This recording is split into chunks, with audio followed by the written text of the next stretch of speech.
À Obock, les pompiers de l'urgence internationale ont établi leur camp de base dans un centre d'accueil pour les migrants, géré par l'Office des migrations internationales. Allez, go! Pas de temps à perdre. Dès le premier jour, il faut former le personnel du centre, mais aussi de l'hôpital du village et des autres organisations humanitaires présentes sur place. Première préoccupation pour les pompiers de l'urgence internationale, assurer un minimum de connaissances théoriques en matière de lutte contre l'incendie et de secours aux personnes. Pas facile d'organiser un exercice d'incendie sans eau et sans combustible. Alors une fois de plus, il faut improviser. Alors l'absence d'eau effectivement est un gros problème.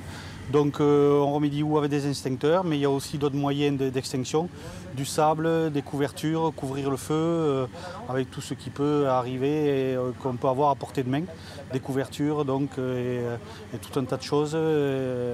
Après, faute de moyens, il faut faire preuve d'ingéniosité.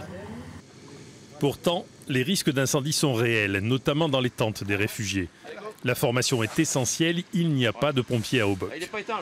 Est-ce que vous vous étiez déjà servi d'un extincteur avant l'exercice là? Non, c'est la première fois que j'ai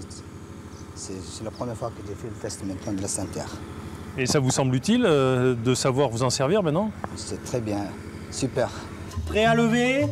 Lever. Brancard. Stop. Prêt à poser? Poser. Et après, on ressort. La plus grosse partie du programme est consacrée aux gestes de premier secours et à l'utilisation du matériel de l'ambulance expédié depuis la France.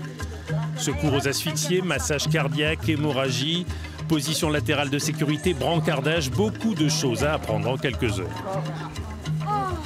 On a le droit de vous dire que c'est très mal. Ouais. On a le droit de vous dire que c'est très mal. Parce que là, il marchera plus dans un fauteuil roulant s'il avait un problème.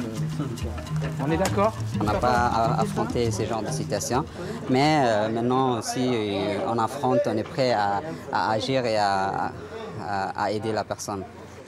Les pompiers doivent aussi adapter le protocole de secours aux spécificités locales. Dans ce pays musulman, une femme peut refuser qu'un homme la touche, même pour la soigner. Les équipages de l'ambulance devront être mixtes. Si vous êtes confronté à gérer une problématique féminine, c'est la femme qui est dans l'équipage, qui gérera, qui fera les premiers soins et les premiers bilans. Ça a l'air de bien se passer, on va gérer. Il faut rentrer dans le tas tout de suite. Et je vois qu'il y en a quand même, même s'ils n'ont pas des grosses connaissances en médecine, et ils apprennent bien les sujets et tout.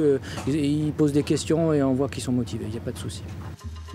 En seulement 2 jours, les stagiaires djiboutiens auront assimilé toutes les bases des premiers secours d'urgence.